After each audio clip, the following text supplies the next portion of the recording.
विश्व के कई देशों में हो रहा है।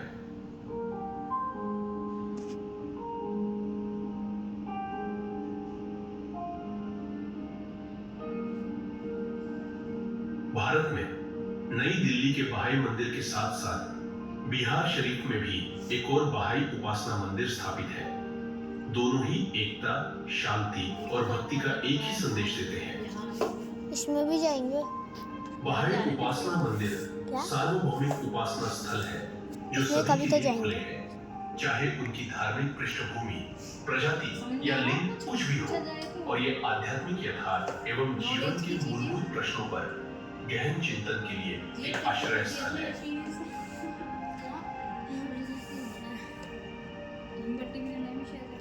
पुरुष और महिला, बच्चे और युवा सभी का समान रूप से स्वागत किया जाता है।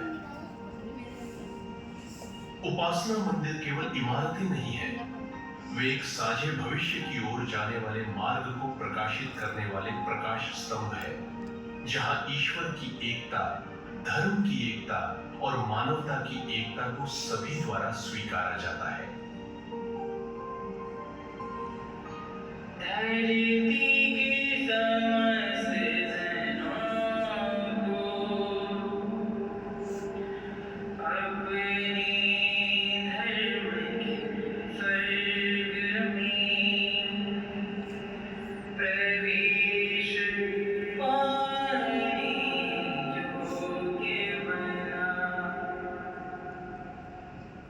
मनुष्य मूल रूप से आध्यात्मिक है। जिस तरह हमारे शरीर को विकसित होने के लिए भोजन की आवश्यकता होती है, उसी तरह हमें अपनी आध्यात्मिक प्रगति के लिए प्रार्थना की आवश्यकता होती है।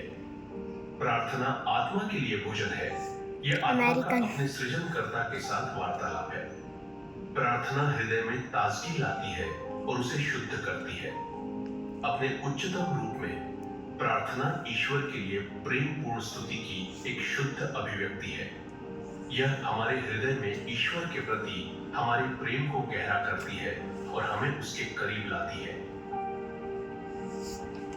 सभी पृष्ठभूमियों से लोग उपासना मंदिर आते हैं और अपने जीवन के महत्व पर विचार करते हैं, अपने सृष्टिकर्ता के करीब आते हैं और फिर उस चेतना को प्राप्त कर अपने समुदाय में वापस जाकर सेवा के कार्य करते हैं। बहाई शिक्षाओं में ईश्वर की उपासना और मानव जाति की सेवा अविभाज्य अवधारणाएं हैं। प्रार्थना के बाद दुनिया की बेहतरी के लिए ठोस कार्य किए जाने चाहिए, क्योंकि सेवा आंतरिक परिवर्तन की बाहरी अभिव्यक्ति है जो प्रार्थना और चिंतन से आती है। सेवा ईश्वर और उनकी सृष्टि के प्रति हमारे प्रेम को व्यक्त करने का एक माध्यम है। भारत और दुनिया भर के समुदायों में बहाउल्लाह की शिक्षाओं से प्रेरित लोगों के समूह भक्तिपरक सभाओं के लिए एक साथ आते हैं। वहां वे अपने सृष्टिकर्ता के साथ अपने संबंध को साझा करते हैं और उसे और गहरा करते हैं, साथ ही सार्थक बातचीत में भी शामिल होते हैं।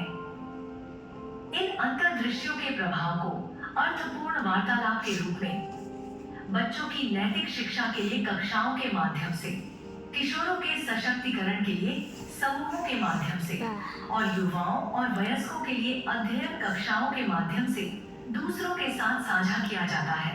इन गतिविधियों का उद्देश्य एक ऐसी वैश्विक सभ्यता के निर्माण में योगदान देना है जो आध्यात्मिक एवं भौतिक रूप से समृद्ध होगी।